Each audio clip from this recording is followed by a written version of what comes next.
შემეცნებით საგანმანათლებლო პროექტი რადიო კინო სადდება სტუდია კოცის ბაზაზე. პროექტის ხელმძღვანელი კობა ცხაკაია. პროექტის რედაქტორი ნინო ჩხიკვიშვილი. თბილისი 2025 წელი.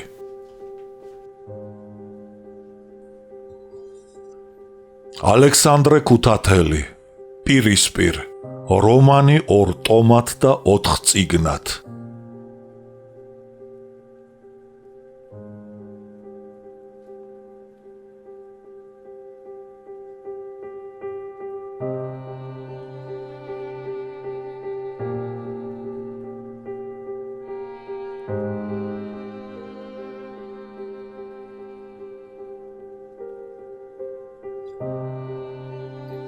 დასასრულის დასაწყისი, მესამე.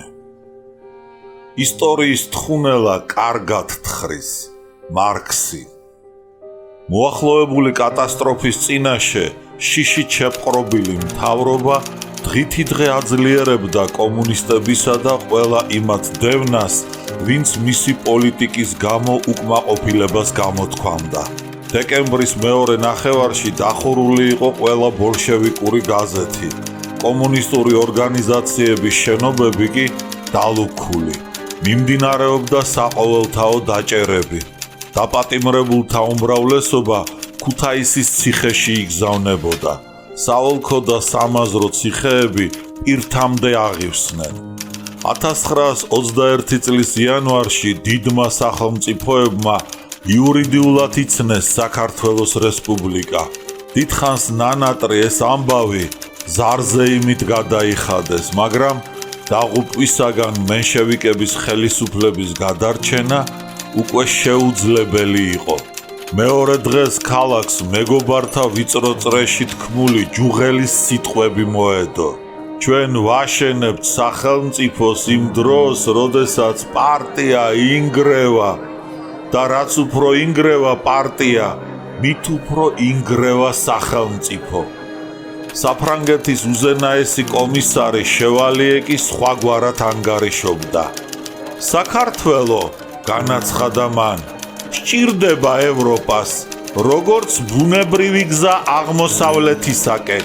მთავრობა ცდილობდა საქართველოს მიმართ დიდი სახელმწიფოების მზრუნველობა გაემართლებინა. მან ყადაღა დაადო საქართველოში დარჩენილ საბჭოთა რუსეთის ქონებას. საქართველოს ნავსადგურებში ძველი და ახალი რუსული დროშებით მდგარი საბჭოთა სახელმწიფოს კუთვნილებად იურიდიულად აღიარებული გემები რუსების ფედერაციის წარმომადგენლის პროტესტის მიუხედავად მენშევიკებმა ანტანტის ქვეყნებს გადასცეს. სწორედ მაშინ გახშირდა წითელი არმიის ნაწილებისადმი ცეცხლის დაშენა აზერბაიჯანის საქართველოს და სომხეთ საქართველოს საზღვრებზე. ამერიკის, ინგლისისა და საფრანგეთის კარნახით საქართველოს მთავრობამ გააძლიერა ამიერკავკასიისა და ჩრდილო კავკასიის რესპუბლიკების დამხობილ მთავრობებისადმი დახმარება. ბოლოს იგი აკავებდა და არ უშვებდა საბჭოთა რუსეთის მიერ სომხეთში გაგზავნილ პურით დატვირთულ მატარებლებს. საქართველოს კომუნისტური პარტიის ცენტრალურმა კომიტეტმა გადაწყვეტილება გამოიტანა დაეწყო აჯანყება 11 თებერვალს ღამით. ეს გადაწყვეტილება მიღებულ იქნა პარტიისათვის მეტად მძიმე პირობებში. ათასობით კომუნისტი და ბევრი ხელმძღვანელი მუშაკი ციხეში იმყოფებოდა. თვითონ ცენტრალური კომიტეტი იძულებული იყო თბილისის გარეთ ემოქმედა, მაგრამ მთელი საშინაო და საგარეო მდგომარეობა იმაზე მეტყველებდა, რომ აჯანყება ამჯერად გამარჯვებით დამთავრდებოდა. 11 თებერვალს დილით კორნელისთან მიტომ შეირბინა. კორნელი, იძახდა იგი ჯერ კიდევ კარებში მდგარი. ყველგან თბილისსა და გორის მაზრაში, ბორჩალოში, შულავერში, თიანეთში, დუშეთში, ცხინვალში აჯანყება დაიწყო. უკვე შეიქმნა რევოლუციური კომიტეტი. ჯარები ჩვენს მხარეზე გადმოდიან. ჯარისკაცებს არასურთ გამოვიდნენ ხალხის წინააღმდეგ. აჯანყებულთა რაზმები თბილისისაკენ მოემართებიან. ქალაქი ჭიანჭველას დაშლილ ბუდეს დაემგვანა. დასავლეთ საქართველოსაკენ მიმავალი მატარებლები გატენილი იყო ხიზნებით, რომელთაც ღვთის ანაბარა მიეტოვებინათ თავისი სახლები, აგარაკები, დიდრულად მორთული ბინები, მაღაზიები, კანტორები. დათა მიქელაძის ბინაც დაცარიელდა. ამ რამდენიმე დღის წინათ კარისმერეთში გაემგზავრა ელენეც. მასთან სტუმრად მოსულ იონასთან და მეეზოვე გაბრიელის ცოლთან კატიასთან ერთად. ამათზე ადრე დაითესნენ ელენეს მდგმურები მემედ ჯაფაროვი, გულიმ ნაგიევი და კოტე გოგიტიძე. ელენე დიდხანს ამბობდა უარს გამგზავრებაზე, მერე კი როცა ინსპექტორმა ჯანელიძემ ცოლშვილი ქუთაისში გახიზნა, მან დათას დაუჯერა თბილისიდან წასულიყო.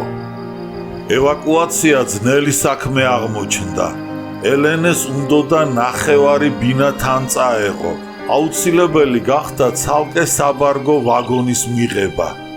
იგი გზათა მინისტრმა მოუხერხა დავით მიქელაძეს. სადგურის სააგარაკო პავილიონის მახლობლად ჩიხში მდგარი ვაგონის დატვირთვა დილიდანვე დაიწყეს.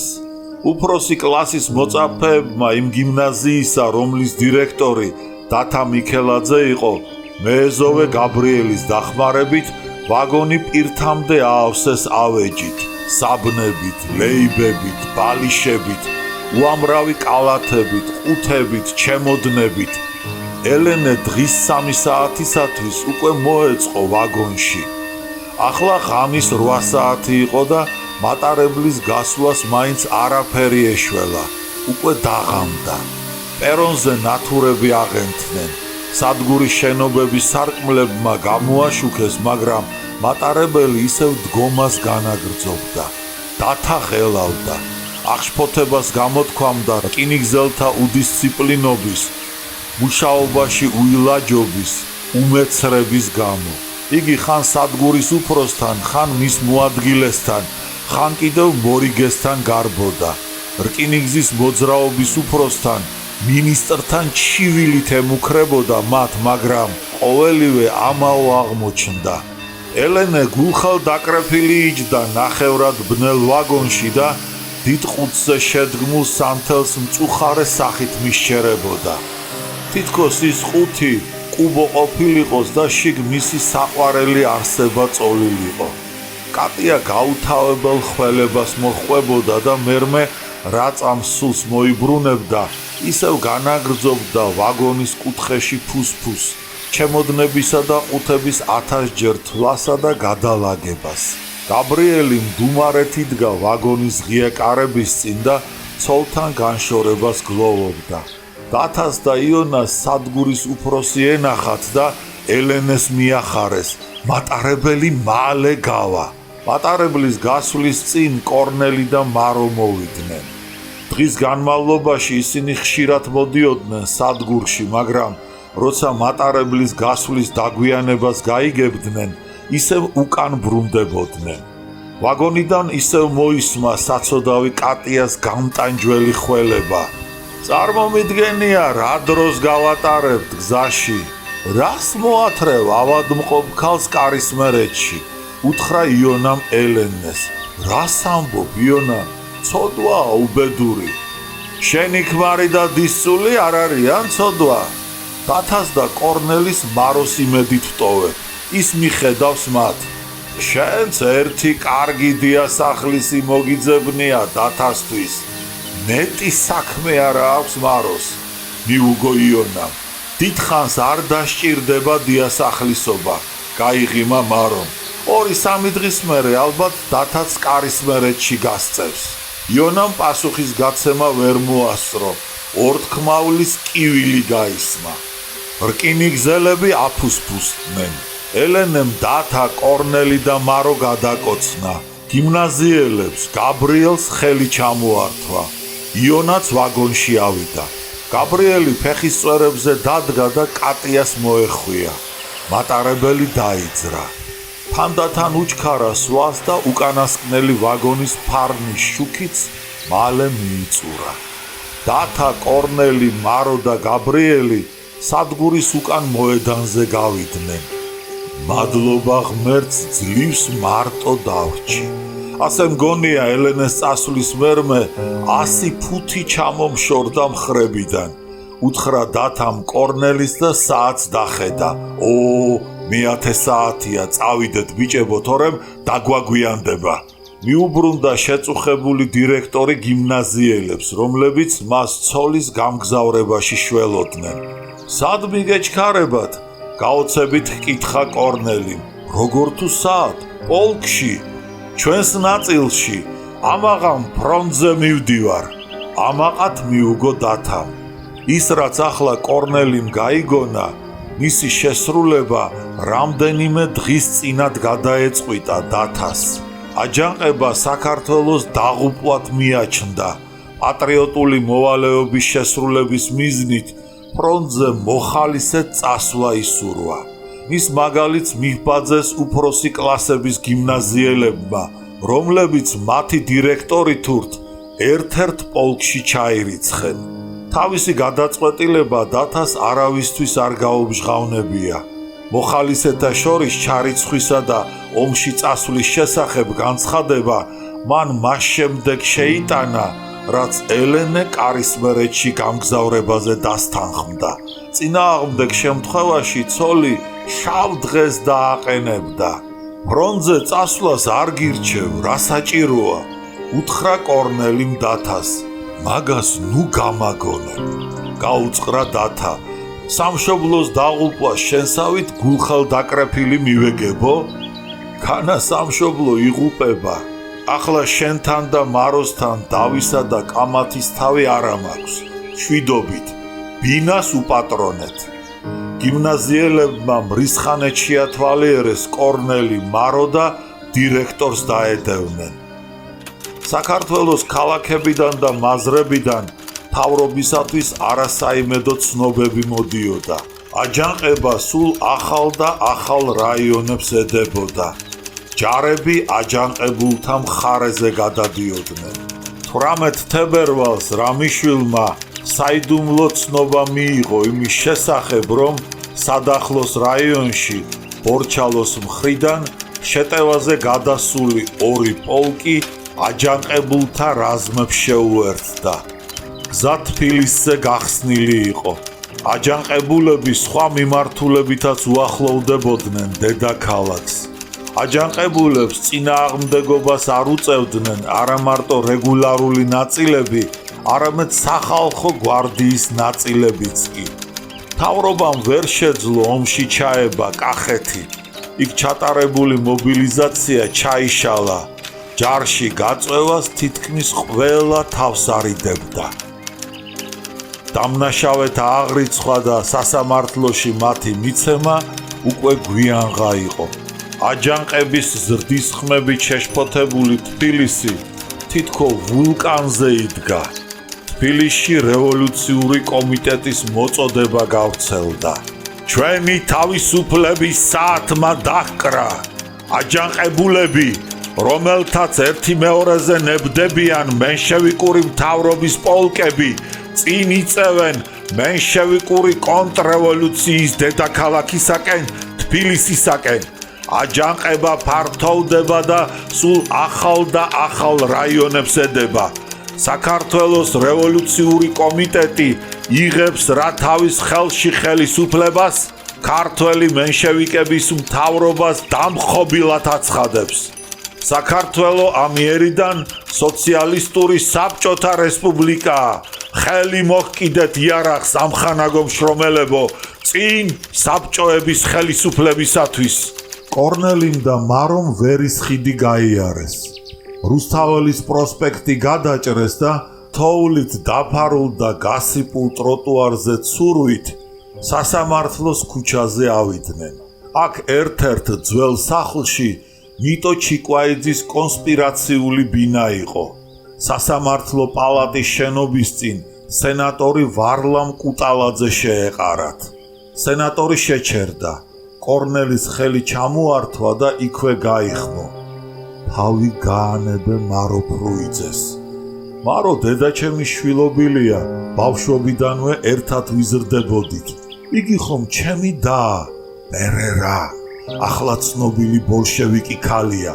თავი გაანებე მაგასთან და სხვა ბოლშევიკებთან სიარულს, თორემ იმათთან ერთად შენც დაგაპატიმრებენ. ხედავ რა გვიყვეს ბოლშევიკებმა. თბილისი განსაცდელშია, საცოდავი საქართველო, რა მოელის მას? როდის მიდიხარ? სად, რატომ? ნუ თუ შენ თბილისში დარჩები, არ გეშინია? ნუ თუ შენც ბოლშევიკი ხარ. რა ემართება ქართველებს ვერ გამიგია, გავგიჟდები. ამ დროს საიდანღაც ზარბაზნების შორეული გვინვა გაისმა. კუტალაძე შეკრთა. კორნელის და იქვე მდგარ მაროს ზიზღით შეხედა და გაპარული ხმით უთხრა. შვიდობით, ქვეყანა გაგიჟდა, ქვეყანა ინგრევა. მერმე პანიკით შეპყრობილმა სენატორმა ხელი ჩაიქნია. ნაბიჯს აუჩქარა და გაიქცა. კორნელიმ თვალი გააყოლა და ღიმილით მიაძახა. მოუსვი, ნაცარქექია. ნიტოს ბინაზე კორნელის და მაროს ბორის ძნელაძე, ნიკო გოცირიძე, არამ ვართანიანი, გიგა ხუციშვილი, ლეო იოსებაშვილი და კარო იარალოვი დაუხვდათ. კორნელიმ გოცირიძისაგან შეიტყო, რომ აჯანყება აფხაზეთს, აჭარას, სამაჩაბლოს და დასავლეთ საქართველოსაც მოსდებოდა. აცნობებდა ამხანაგებს გოცირიძე. მენშევიკებმა აჯანყებული გლეხების წინააღმდეგ მე-6 ქვეითი პოლკი თიანეთში გადაისროლეს. მაგრამ ჯარისკაცები იქ ჩასვლისთანავე აჯანყებულებს შეუერთდნენ. ხოლო ოფიცრები, რომელთაც უარი განაცხადეს ხალხის მხარეზე გადასულიყვნენ, გადაიარაღეს და რევოლუციურ კომიტეტს გადასცეს. აჯანყებულთა მრავალრიცხოვანი ჯარები თბილისს უახლოვდებიან. მენშევიკების ხელისუფლება რამდენიმე დღეს თუ გაძლებს. არ არის გამორიცხული, რომ მას დახმარებას გაუწევს ანტანტის სახელმწიფოები, მაშინ ჩვენ დახმარებისათვის მივმართავთ საბჭოთა რუსეთს და წითელ არმიას. კორნელი და მარო ნაშვაღამებს დაბრუნდნენ შინ. ქალაქში თოვდა და სიჩუმე და წყდიადი იყო გამეფებული. ალაყაფის კარები როგორც ყოველთვის გაბრიელს დაეკეტა. ამ მაღალ რკინის ჭიშკარზე კორნელი სწრაფად ადიოდა და ადვილად გადადიოდა ეზოში, მაგრამ ახლა ფეხის ტკიოდა, ქალიც თან ახლდა. ამიტომ ბინის გასაღები ამოიღო და ჭიშკარს დასცხო. ძაღლმა ყეფა ასტეხა. მერმე კორნელი იცნო და უმალვე გაყუჩდა. დაბალი ხის სახლის ფანჯარაში ბჟუტავი ლამპის შუქი კაცის აჩრდილმა დაჰფარა. ოთახში მოხუცის ხველა გაისმა და მერმე კარიც გაიღო. მოხუცმა თავი გამოჰყო და დაიძახა. რომელი ხარ მანდ? კორნელიმ ხმა გამოსცა. ტყავის ქურქში გახვეული, წელში მოხრილი, სიცივისაგან აბუზული მეეზოვე სნეული კაცის უძლური ნაბიჯით მიდიოდა ჭიშკრისაკენ. კნესოდა, გასაღებს ბოქლომში ვერ ახვედრებდა. კორნელიმ ჰკითხა: ავად ხომ არა ხარ ეგრე რომ კრუსუნებ? ო, რაღაც ვერა ვარ, კარგად. სახსრები მტეხს, ძვლებს ეშმაკი მიღრღნის. ჩაიქნია ხელი გაბრიელმა. კმარა რაც ვიცხოვრე. ასეთი ლაპარაკი შენ არ გიყვარდა? უთხრა კორნელიმ. ალბათ კატიას წასვლას ჯავრობს. შენიშნა მარომ თანაგრძნობით. ეგეც არის. ძნელია ჩვენთვის ცალ-ცალკე ყოფნა. რაც უნდა იყოს ერთმანეთს შევეჩვიეთ. განა თბილისში არ ჩამოვა? უთხრა მარომ. ჩამოვა, მაგრამ როდის? მეშინია ვეღარ მომისწროს. გაბრიელს გული აუჩვილდა. ჯავს ერთბაშად მოეტეხა იგი. დამშვიდდი, შეეცოდა კორნელის. დაკეტე შენი ოთახი და წამო ჩვენსა. ახლა დარბაზი ცარიელია და სადაც გენებოს დაწეკ და დაიძინე. კატეამ ამ დილით ისევ ცეცხლი შეანთო ღუმელში. ხედავ თოვს. ჩვენსაკი თბილა. არ იქნება მარტო შენი დატოვება. ცუდი აზრები მოგდის თავში. გაბრიელმა ტყავის ქურქის სახელო მოისვა თვალზე და ცრემლი მოიწმინდა. მოხუცმა თავისი ოთახი დაკეტა და კორნელისთან მივიდა. მაროს წყალი აედუღებინა და სასადილო ოთახში ჩაით გაუმასპინძლდა კორნელის და გაბრიელს. ცხელმა ჩაი მოხუცი შეახურა და უფრო კარგ გუნებაზე დააყენა. ძილის წინ სტუმრების გასართობად ჩეხოვის მოთხრობა ვერხვი წაიკითხა. ავტორი მოგვითხრობდა ბებერ ვერხვზე, რომელსაც მასავით ბებერი წისქვილი ეყრდნობოდა. მოხუც მეთევზე არქიპოზე, სამცხენა საფოსტო ფორანის მეეტლეზე, რომელმაც პოსტალიონი მოჰკლა ცულით და სავსე ჩანთა ძველი ვერხვის ფუღუროში დამალა. იმაზე თუ როგორ წავიდა მერმე მეეტლე ქალაქში ხელისუფალთა წინაშე მოსანანიებლად და რადგან ცოდვის გამოსყიდვა ვერ მოახერხა, თავი ჩამოიხრჩო. მოთხრობა ძალიან მოეწონა გაბრიელს. აღელვებულმა მოხუცმა დიდხანს ვერ შეძლო დამშვიდება.